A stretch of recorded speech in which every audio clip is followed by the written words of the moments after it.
तो अलजेब्रा जैसे हमने डिस्कस की, तो अलजेब्रा के बाद हमारी जो टॉपिक आती है वो है ट्रिग्नोमेट्री। ट्रिग्नोमेट्री क्या होती है? ट्रिग्नोमेट्री का डेफिनेशन ये है कि trigonometry. Tri means three, gono means angles, and metry means measurements. Measurements of three angles जब हो तो वो ट्रिग्नोमेट्री में आते हैं। तो ट्रिग्नोमेट्री में बेसिक टॉपिक है हमारी trigonometric ratios. Trigonometric ratios trigonometric ratios कौन से होते हैं? एक होता है sine theta, cos theta, tan theta. मगर ये तब डिस्कस होगा जब आपको कुछ चीजें पता होंगी। तो आपको पहले पता होना चाहिए कि व्हाट इज द ट्राइंगल। ठीक है, तो ट्राइंगल क्या होता है कि अगर आप तीन पॉइंट्स को आपस में मिलाएं तो एक ट्राइंगल बनेगा, जिस मतलब वर्टेक्स कोई कैसे भी हो सकता है। हाँ, ट्राइंगल में फिर किस्म में इसके तो दो टाइप्स है। टाइप्स बाय साइड हैं, जैसे वहां पे तो आप पॉलिनोमियल को कैटेगराइज हम कर रहे थे bye degree and by term. तो यहाँ भी ऐसे थे कि बाय अगर साइड करें कैटेगराइज, और यहाँ हम बाय एंगल करें। तो यहाँ साइड के हिसाब से एक आइसोसेल्स होता है, एक इक्विलेटरल होता है ट्राइंगल, और इसके अलावा एक स्केलन ट्राइंगल होता है। तो यहाँ आइसोसेल में दो साइडें इक्वल होती हैं, कोई भी दो। इक्विलेटरल में ऑल साइड्स आर इक्वल, और इसके अलावा जो हमारा स्केलन है उसमें तीनों साइडें इक्वल, मतलब कोई भी साइड इक्वल नहीं होती। तो one, two and three all are different. तो एंगल के लिहाज से क्या होगा? जब आपकी तीनों एंगल क्या हो, 90 से कम हो।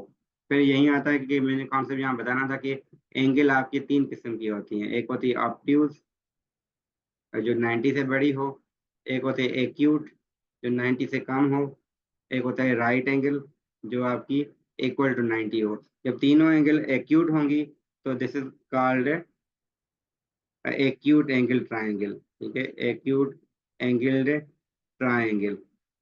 सिमिलरली सेकंड वन इज जब आपकी एक एंगल, ठीक है, एक एंगल क्या हो, राइट हो जाए। जब एक एंगल राइट होंगी, दो आपकी वैसी एक्यूट होंगी, this is called right angled triangle. ठीक है, फिर आपकी जब आपकी एक एंगल ऑब्ट्यूज हो जाए तो इसे हम कहेंगे this is a obtuse angled triangle.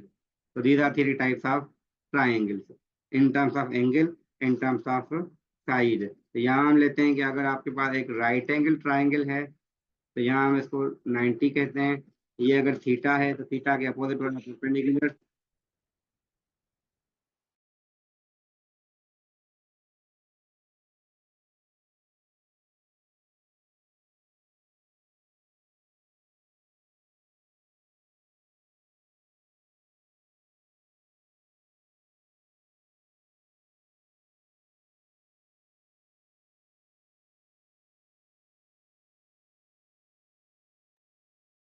ठीक है, तो हम कहते हैं कि अगर राइट एंगल ट्राइंगल यहाँ परपेंडिकुलर है, ये बेस है और ये हेपाटिनस है, तो ये क्या साइन थीटा क्या होगा? Perpendicular upon hypotenuse. ये होगा बेस अपॉन हेपाटिनस, और ये होगा परपेंडिकुलर अपॉन बेस। ये तीन रेशियोज हैं। बाकी जो तीन हैं इसका रेसिप्रोकल यानी रिवर्स कोसेक थीटा है, तो वो एच अपॉन पी होता है। और इसका सेक थीटा रिवर्स है तो एच अपॉन बी होगा। इसका कॉट थीटा रिवर्स डेट यानी रेसिप्रोकल है तो बी अपॉन पी हो जाएगा। ये छह जो है आपके बेसिक सिक्स ट्रिग्नोमेट्रिक रेशियोज हैं, और ओरिजिनली ये दो हैं। जो टेन थीटा है वो भी आपका एक्चुअल में sine theta divided by cos theta ही है।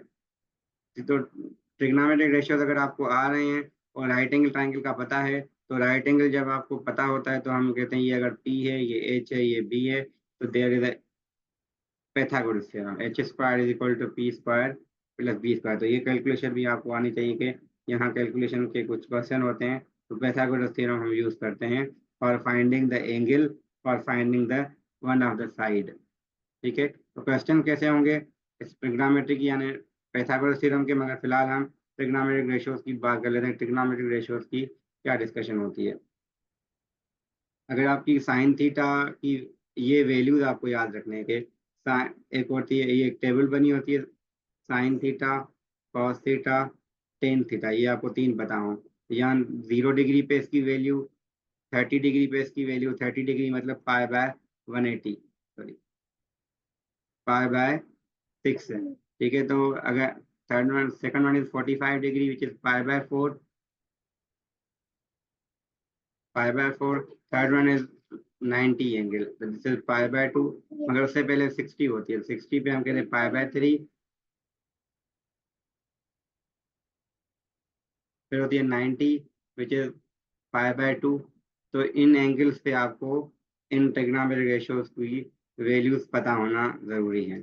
ये अगर आपको पता है तो आपकी कैलकुलेशन आसान है, क्योंकि कैलकुलेशन के क्वेश्चन इसलिए रिलेटेड आ जाते हैं। तो यहाँ साइन जीरो पे इसकी वैल्यू, साइन जीरो पे 0 होती है, कॉस जीरो 1 वैल्यू होती है, और टेन जीरो क्या हो जाएगा, जीरो से यहाँ 1 था, 0/1 विल बी अगेन 0।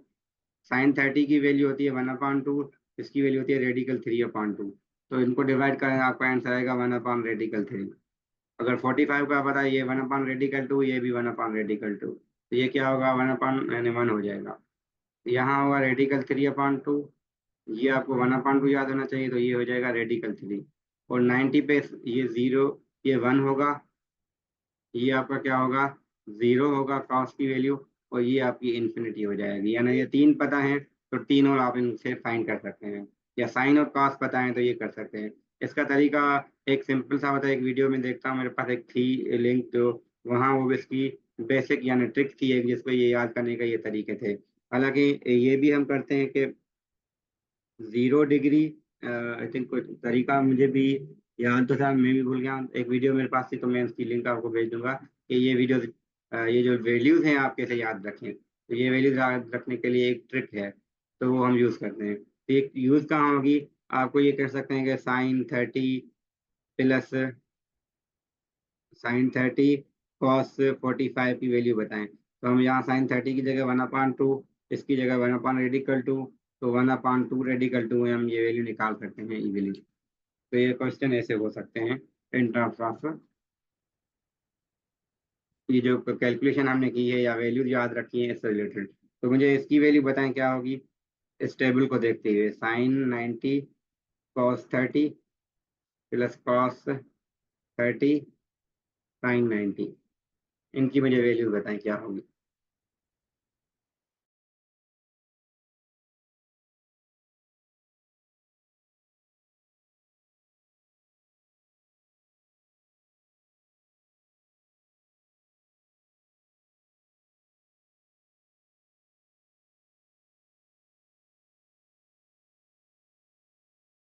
जी कोई आंसर दे दे मुझे इसका।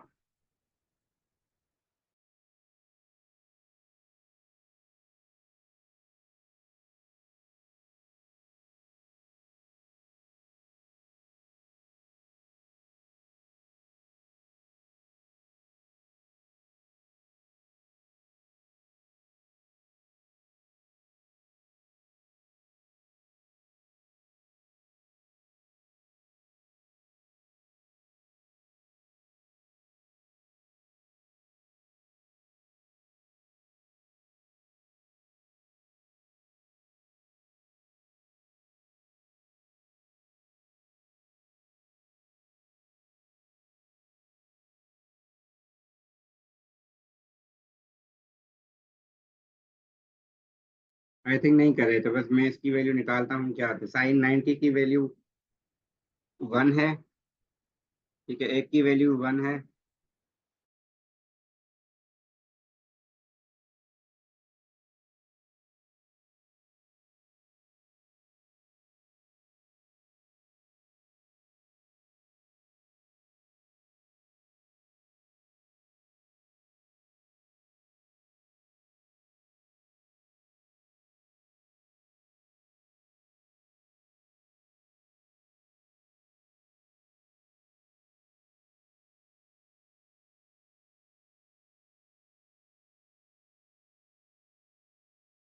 ये कैलकुलेट के बिना हम कर सकते हैं। जस्ट आपको वैल्यूज याद रखनी है कि साइन 90 की वैल्यू अगर आपको याद है, तो साइन यहाँ टेबल फिलहाल मैंने रखी है, आपको फिर याद रखनी होगी। साइन 90 की वैल्यू 1 है, कॉस 30 की वैल्यू 1 बाय रेडिकल 3/2 है। ठीक है, तो जहाँ कॉस 30 की वैल्यू अगेन रेडिकल 3/2 है और साइन 90 की वैल्यू 1 है। एक्चुअली में ये 2 टाइम था, मगर यहाँ मैंने चेंज भी करना था, मगर मैंने एक जैसे मैंने मिस्टेक से रखा है। तो यहाँ कुछ 60 भी हो सकता था, तो कॉस 60 की वैल्यू से 1/2 होती है, तो 1/2 × 1, तो ऐसी कैलकुलेशन हो सकती है। मगर पहले आपको ये वैल्यूज याद रखनी होगी, यानी सिंपली मैं अभी मुझे याद आया कि आपको एक चीज याद रखनी है।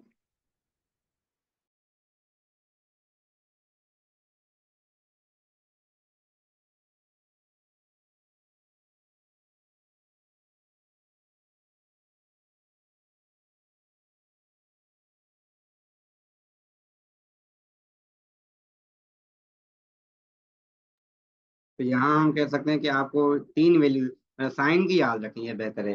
साइन की वैल्यू 0 पे, 30 पे, 45 पे, 60 पे और 90 पे याद रखनी है। तो ये वैल्यू क्या होती है?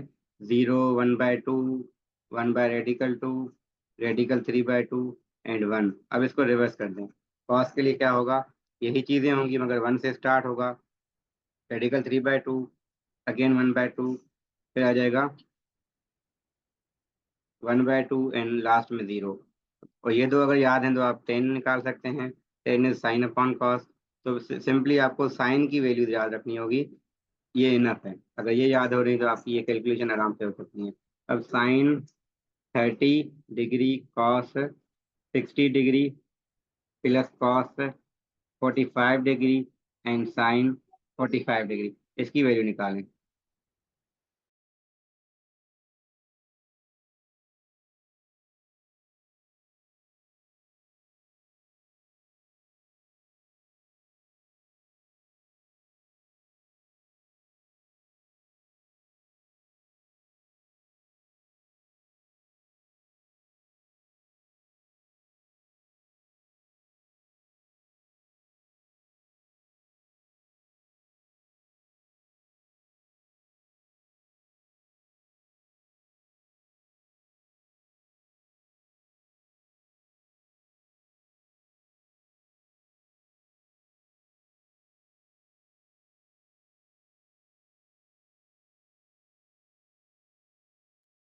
तो फर्दर भी हम पढ़ सकते हैं इसके अलावा। अब ये हो गई वैल्यू। इसके बाद है ट्रिग्नोमेट्रिक रेशियो। ठीक है, सॉरी, ट्रिग्नोमेट्रिक रेशियोज के बाद हमारे पास है ट्रिग्नोमेट्रिक आइडेंटिटी। तो ट्रिग्नोमेट्रिक आइडेंटिटीज भी आपको ये काम आती हैं। तो सिंपल सिंपल सी एक है कि आपको ये याद रखनी है कि sine square theta cos square theta is equal to 1। ये अगर आपको याद है ना, तो बाकी आपको याद हो जाएंगी, क्योंकि जब sine square theta plus cos square theta is equal to 1 से हम जब डिवाइड करते हैं साइन स्क्वायर, तो साइन स्क्वायर डिवाइड करने सबके साथ, ठीक है, साइन स्क्वायर, तो ये हो जाएगा sine upon sine cancel 1, cos upon sine होता है cot, cot square is equal 1 upon sine होता है कोसेक स्क्वायर। तो एक और आइडेंटिटी आपको आ जाएगी कोसेक स्क्वायर थीटा की, या इसको ऐसे भी लिख सकते हैं कि cosec square theta -1 is equal cot square theta. तो अलग अलग वर्जन हो सकते हैं, मगर कोसेक का जो कॉट में जब रिलेशन हो तो वो यहाँ से आएगा। जब इसी को ही हम डिवाइड करें साइन स्क्वायर थीटा को कॉस स्क्वायर के साथ, cos square upon cos square is equal to 1 upon cos square. तो 1 upon cos square is sec square theta, then sine square upon cos square is tan square, और this is 1। तो ये 1 plus tan square या sec square theta -1 is equal tan square. ये fourth identity आपको आनी चाहिए। एक ये है, एक ये आइडेंटिटी है, और third identity is this one. तो बेसिक आपकी ये एक है, बाकी जो दो हैं इससे फॉर्मेट की गई हैं। और आपको ये भी पता होना चाहिए कि sine square theta is equal 1 - cos square. और सिमिलरली यहाँ कॉट स्क्वायर है, +1 लिख के मतलब रीअरेंज कर सकते हैं टर्म। बेसिकली ये तीन आपकी आइडेंटिटीज हैं।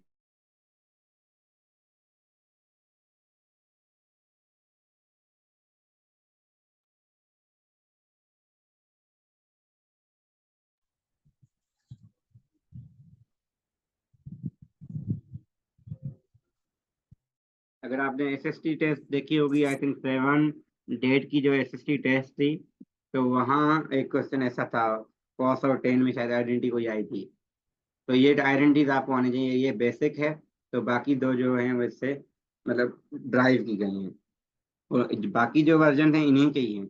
एक्चुअल में ये 3 हैं, बाकी इसको हम रीअरेंज करके लिख के बहुत सारे तरीके हो सकते हैं। इसके अलावा एक फार्मूला हैं कुछ के, डबल एंगल फार्मूला। तो साइन 2 थीटा का भी एक फार्मूला है, साइन स्क्वायर नहीं, साइन 2 थीटा। तो ये फार्मूला आता है sine theta two sign theta cos theta. This is called double double angle. इसके बाद है डबल एंगल फार्मूला। ठीक है, डबल डबल एंगल फार्मूला क्या है आपका, sine 2 theta which is 2 sine theta cos theta. फिर आता है cos 2 theta, this is 2 sine square theta -1, या आपका ये होता है 1 - 2 कॉस स्क्वायर, या यहाँ तक कि 2 कॉस स्क्वायर थीटा -1। और ये आप इसको लिख सकते हैं 1 - 2 साइन स्क्वायर थीटा। इसके बहुत सारे प्रूफ हैं।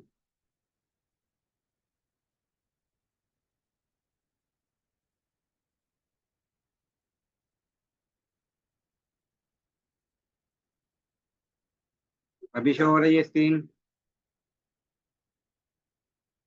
शेयर तो थी मगर शायद आपको लेट पहुंची हो।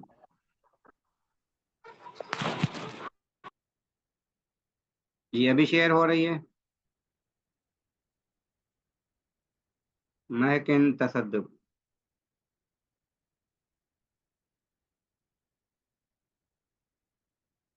Black screen.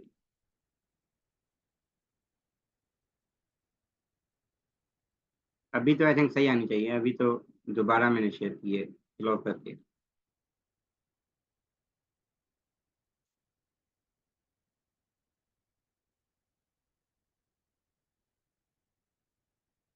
ये सभी बताएं। तसद्दुक।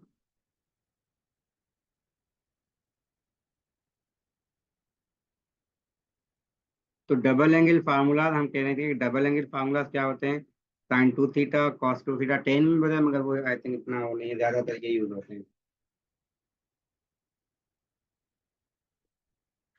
तो कॉस 2 थीटा आपका इसी के इसके भी बराबर होता है कि cos 2 theta also equal to cos square theta minus sine square. Actual में ये होता है, जब साइन स्क्वायर की जगह 1 - कॉस स्क्वायर रखेंगे तो ये बन जाएगा, जब कॉस स्क्वायर की जगह 1 - साइन स्क्वायर रखेंगे तो फिर ये बनेगा। यानी ये जो है ये इन दो, इस एक में से ये दोनों बनते हैं। जब आप साइन को रिप्लेस करते हैं कॉस के टर्म्स में तो ये आएगा, कॉस को जब साइन के टर्म्स में, क्योंकि sine square again plus cos square is equal to 1। तो यहाँ के अगर कॉस स्क्वायर को यहाँ रखें तो आपका 1 - साइन स्क्वायर हो जाएगा। तो अगर कॉस स्क्वायर को रिप्लेस करें 1 - साइन स्क्वायर, तो 1 - साइन स्क्वायर और -sine square, this will be 2 sine square. तो इसीलिए बेसिकली इसका ये फार्मूला है डबल एंगल का, मगर ये दो इसके वर्जन है अगेन।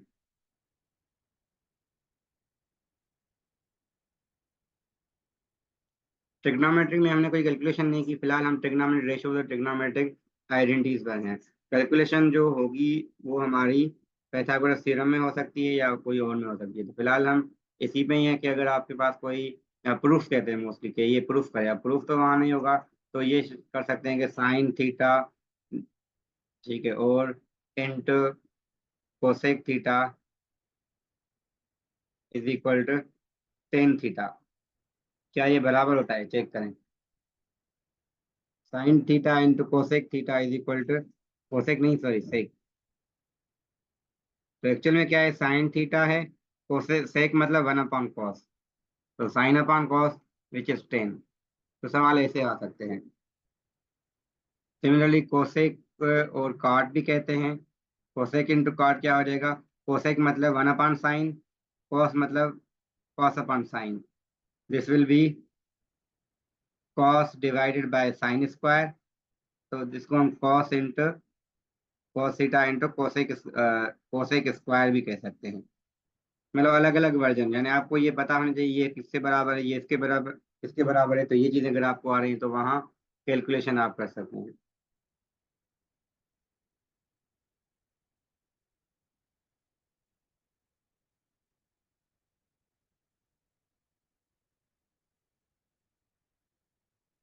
ठीक है, तो इसके अलावा हमारे पास क्या है, पैथागोरस थ्योरम। तो पैथागोरस थ्योरम में सवाल कैसे आ सकते हैं कि मोस्टली एक एप्लीकेशन से आता है जहाँ पे कोई मतलब डिस्टेंस मिला हुआ है। ठीक है, मोस्टली हम जब हम ना सीढ़ी रखते हैं जैसे दीवार पे, तो कुछ वो हाइपोटेन्यूज की शेप बनती है। ठीक है, उस दीवार की अगर हाइट 8 मीटर है और उसकी अगर जो लेंथ ऑफ द लेडर है वो आपकी कोई 10 है, तो फाइंड द बेस, जो ना आपकी जो सीढ़ी पड़ी है और जो दीवार के जो बेस है, उन दोनों में जो डिस्टेंस है वो कितना है। सवाल ऐसे हो सकता है। तो आप इसको एक्स रख के सॉल्व करेंगे, तो 10 square is equal to x square plus 8 square. तो यहाँ से आपको एक्स की वैल्यू 6 आ जाएगी, प्लस 9 आएगी, मगर हम लेंथ की वजह से प्लस का लेंगे। तो इस टाइप के क्वेश्चन आ सकते हैं जो मोस्टली आपके मैट्रिक की बुक या बेसिक मैथ में होते हैं, पैथागोरस थ्योरम वाले चैप्टर में या एक्सरसाइज में। तो पैथागोरस थ्योरम की एप्लीकेशन आ सकती है लाजमन, या तो डायरेक्टली पैथागोरस थ्योरम आ गया, या इसके कोई क्वेश्चन आ सकते हैं, या ट्रिग्नोमेट्रिक रेशियोज का क्वेश्चन कैसे आएगा उसको भी डिस्कस कर लें। कि अगर आपको ये ट्राइंगल मिला हुआ है, ट्राइंगल गिवन है आपको, आपके पास कोई लिख सकते हैं, यहाँ लिखते हैं। ठीक है, तो ये एंगल है, अगर आपकी थीटा कोई भी 40 60 एंगल लेते हैं हम, तो यहाँ पे है 10 या 8 है, तो फाइंड दिस एक्स। तो ऐसे भी कर सकते हैं। तो यहाँ आपकी पैथागोरस थ्योरम नहीं लगेगा, क्योंकि जब एक साइड और एंगल मिली हुई तो हम रेशियो लगाते हैं। अब यहाँ सवाल क्या होता है कि हम यूज कौन सा करें, कौन सा ट्रिग्नोमेट्रिक रेशियो यूज करें। तो यहाँ होता है गिवन और क्या है और फाइंड क्या करना है। गिवन इज परपेंडिकुलर, फाइंड हमें करना है बेस। जब परपेंडिकुलर और बेस की बारी आए तो हमारे पास 10 होता है। तो 10 60 इज इक्वल टू पी यानी 8 डिवाइडेड बाय एक्स। अब 10 60 की वैल्यू आपको आनी चाहिए, अगर नहीं आ रही तो साइन 60 डिवाइडेड बाय कॉस 60 करें। तो साइन 60 रेडिकल 3/2, दिस इज 1/2। यहाँ से एक्चुअल में ये रेडिकल 3 है, तो यहाँ क्या आ जाएगा, radical 3 is equal to 8/x।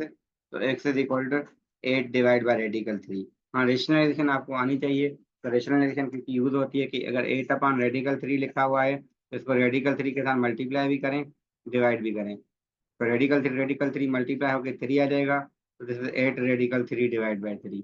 तो 8/रेडिकल 3 को हम रीअरेंज करके लिख सकते हैं 8 रेडिकल 3/3। सिमिलरली 1/रेडिकल 2 को हम लिख सकते हैं रेडिकल 2/2। ये दोनों इक्वल हैं। ठीक है, तो यहाँ कैलकुलेशन ऐसे भी होती है कि ऑप्शन आपकी शायद रेडिकल की सिंप्लीफिकेशन में नहीं आता डिनोमिनेटर में, इसीलिए वो इसका सिंप्लीफाइड वर्जन लिखते हैं ऑप्शन में। तो पैथागोरस थ्योरम की एप्लीकेशन